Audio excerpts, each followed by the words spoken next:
Next thing is security, intercompany org security. So this is the screen wherein you need to associate your intercompany organizations to user IDs. Okay, setup security, setup security.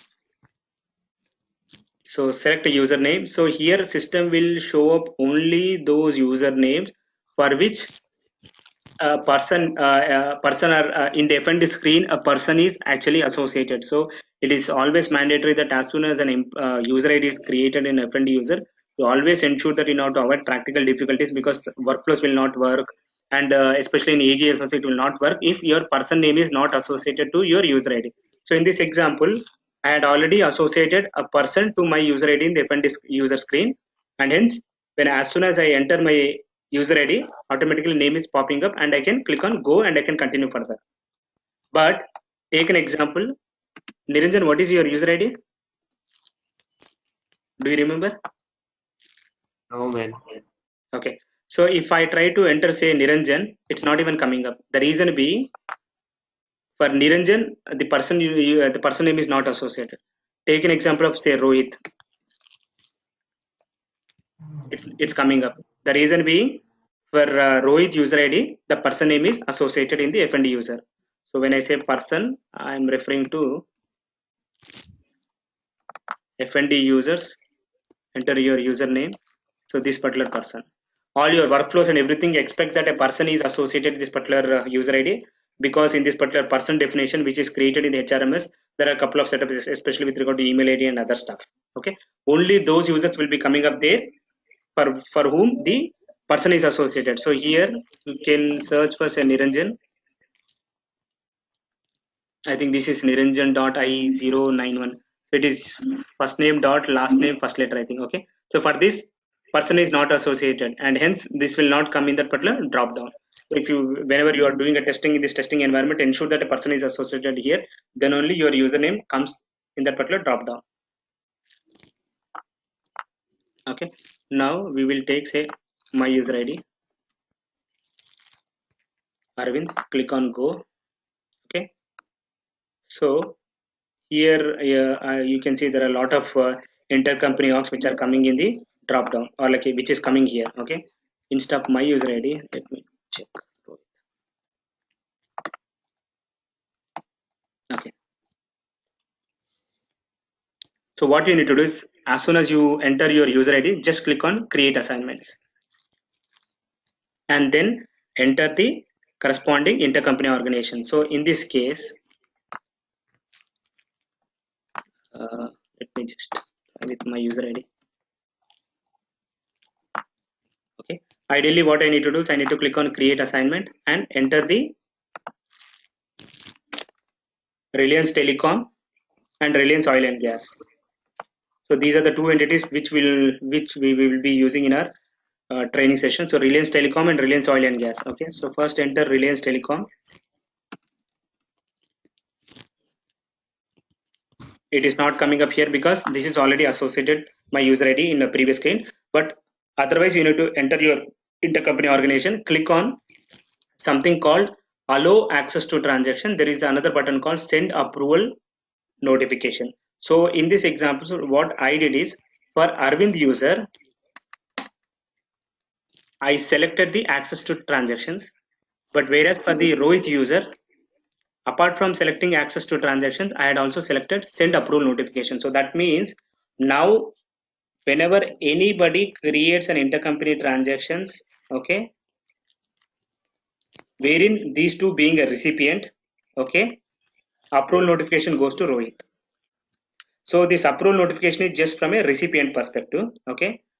So whenever anybody creates any intercompany transaction for against these two intercompany organization, and Rohit will get the approval notification, because send approval notification. So this is how the approval works in the AGIS. So in the case of GL, it goes by supervisor hierarchy. In the case of invoice, it goes in a different way. In the case of PO, it goes by something called position hierarchy.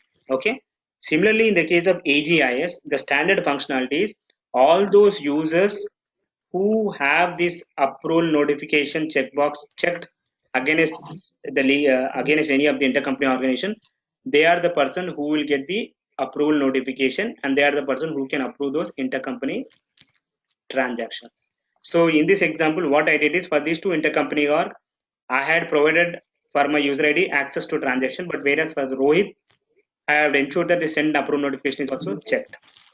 I'll show you those two. Click on cancel. So as far as my user ID is concerned, okay, forget about other things because during my previous training session, so I have assigned these things for some other purpose. Okay.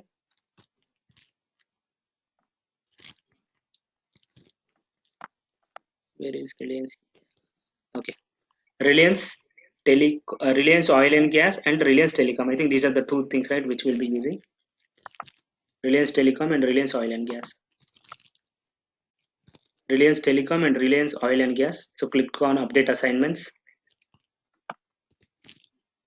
Access to transaction, click on apply. If it is a first time, if it is not even assigned to my user ID earlier, then you need to click on create assignment. And once it is assigned, you can come to this particular screen, you can check or uncheck these checkboxes. Okay. Similarly now for Rohit.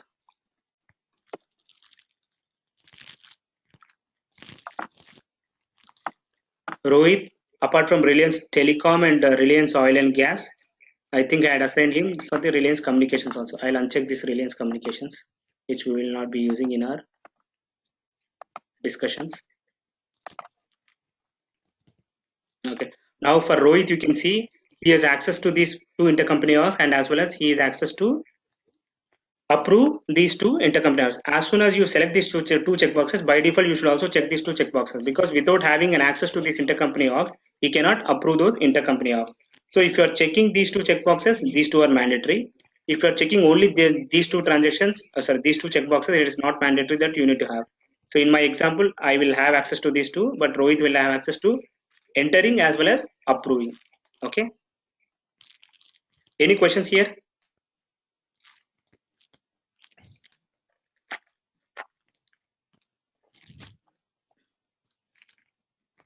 Arvind, what is that? Can you come? Can you scroll down?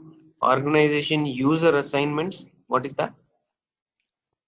Organization user assignments. This is also okay. I'll show you that. Like for this particular Reliance Telecom, if you want to check what are the users who has access to this, here this is basically for a user. But from an organization perspective, if you want to check what are the users who have access to that particular or like what are the users, okay, in the same screen, sorry, yeah, click on go. See here, now do you understand? As far as this Reliance Telecom is concerned, these two are the persons who have access to create a transaction, and this is the person who has got access to approve the transaction. So if you want to look at an organization perspective, you need to enter the organization and see here. If you want to see from a user perspective, enter the username and see the user for that particular user, what are the orgs for which he has access. Okay. And Arvind, this is this only a query form, or you can assign multiple users for the organizations also? Now, as far as this is concerned, this is a query. It's only a See, query form. yeah, so you can see you can see that you are not able to what you call click on place or update button. But if you use the user ID,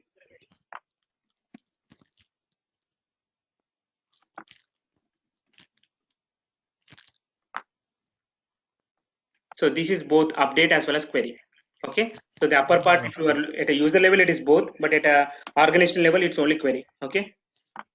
So then this setup has to be done for each user, right? Not, I mean, not like it I can be understand. done. Yeah, I understand your question. Yes, it is each user. So even exactly the same question asked by our user during our implementation, but there is no other code.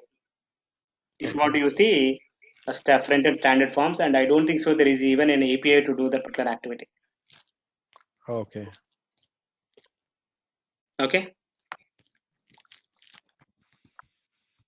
But there is another good thing for one particular user. If you want to give an access to say hundreds of different intercompany orgs, then you just click on assign all local intercompany transactions. If I click on this particular button, all the intercompany organizations which are available in this particular system, I'll have access. I don't want to do that.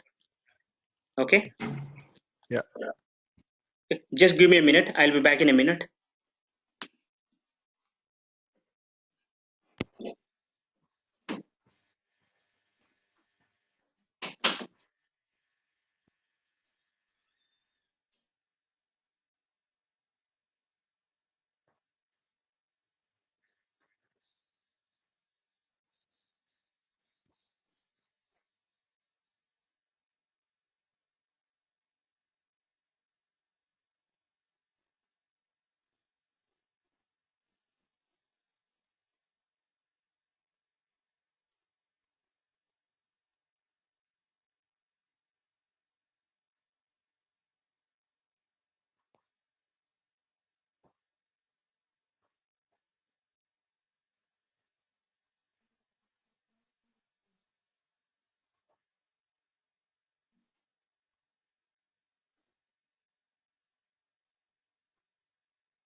Sorry, I'm back. Okay, so this is how we need to assign the security access to the concerned persons, to the persons who want to enter the intercompany transactions and to the persons who want to approve the intercompany transactions.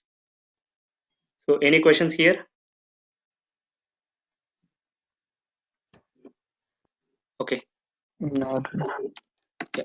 The next setup is creating of transaction types. So as you remember, like in AR, whenever you are creating a transaction, there is something called transaction type. Similarly, in GL, we have got something called general categories. So transaction types or the general categories actually way of grouping different intercompany transactions. So similarly, in AGS, we need to have something called transaction types, wherein you want to group different kind of intercompany transactions. And there is also another significance for the transaction types. So the transaction type definition, you can specify whether you want to have an approval for those transaction types or not, and you can also specify whether you want to have invoicing or not. So if I create any intercompany transaction using this particular transaction type, I mean, I just use the word subledger invoices, but it can be ABC or something else.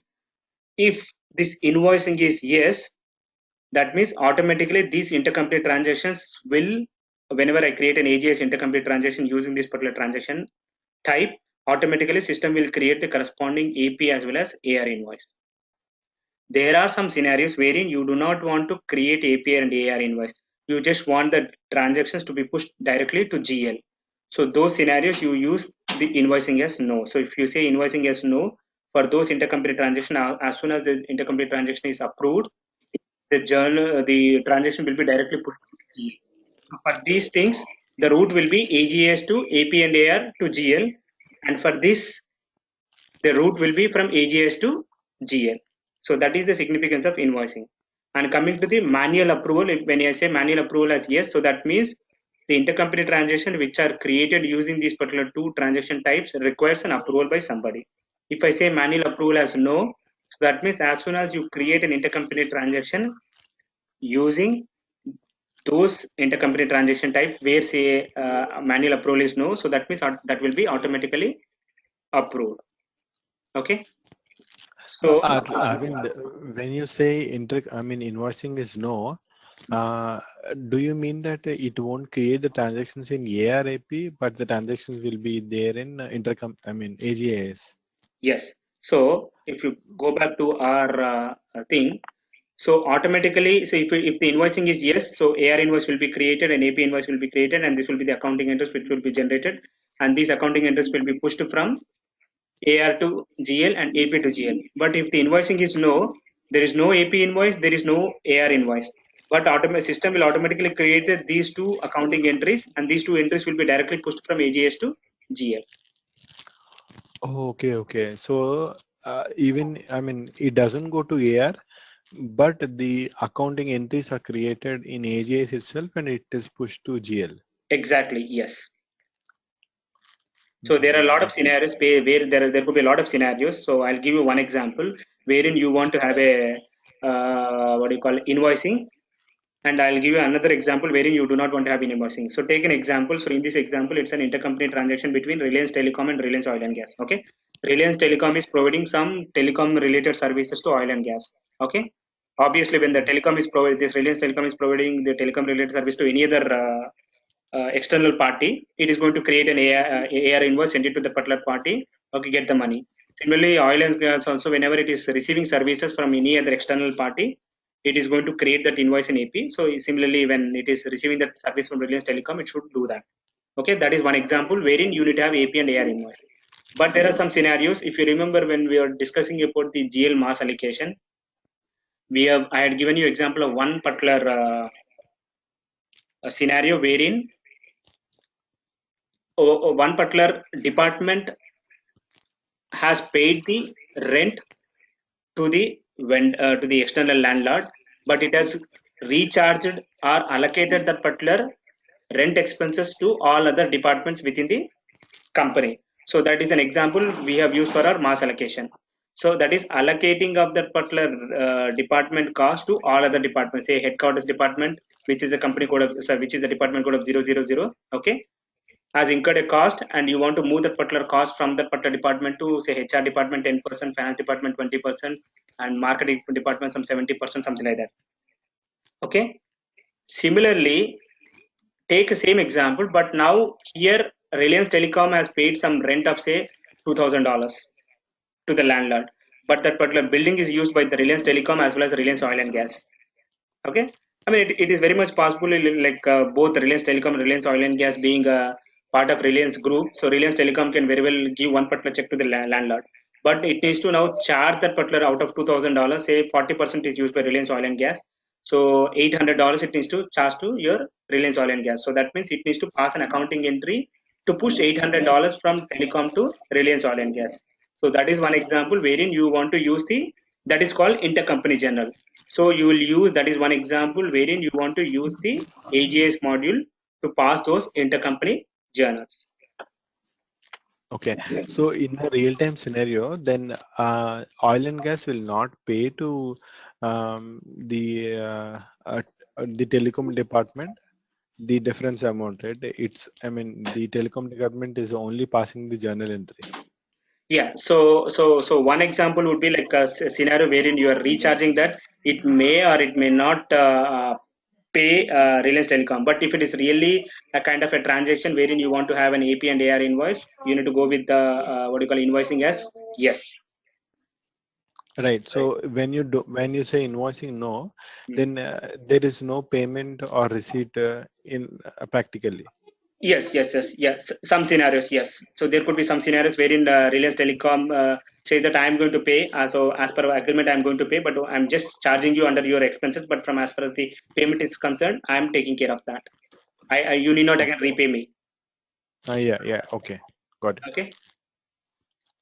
Obviously, those kind of things very well happen in a internal organization structure, but not with the external party. Okay. Yeah. Yes. Okay. Hey, Arvind, Mm-hmm. can you go to that running note? If invoicing is no, what is the accounting entry for the creditor side in both the cases? Same? Okay. If the invoicing is no, okay. Again, from a user perspective, user is entering only these two entries. Sorry, he is entering only this particular part and this particular part. AR revenue part and AP expense part. System will again create the same. As I said, the intercompany receivable and intercompany payable system is going to generate these two, and you'll be able to see these four lines in GL. These two under 04 company code, these two under 03 company code. It's the same thing. So only difference is like you do not have a real AR invoice and real AP invoice, but the accounting entry is same. Whether you use your subledger, whether you use your invoicing option as yes or no, the accounting entry will be same. I mean, Okay. we can get into that in a little while when I'm trying to create a transaction. Don't worry too much at this stage. Okay. Okay.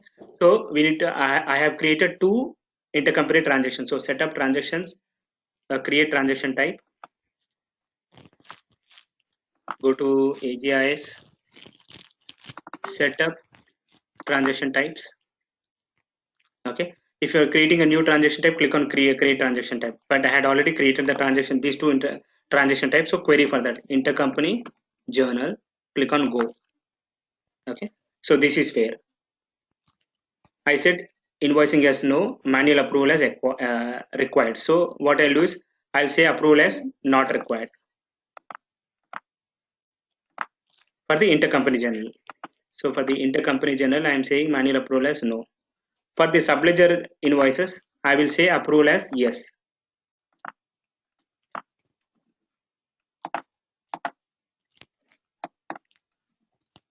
Click on go. So if you want to update, click on this update. So invoicing is required, manual approval is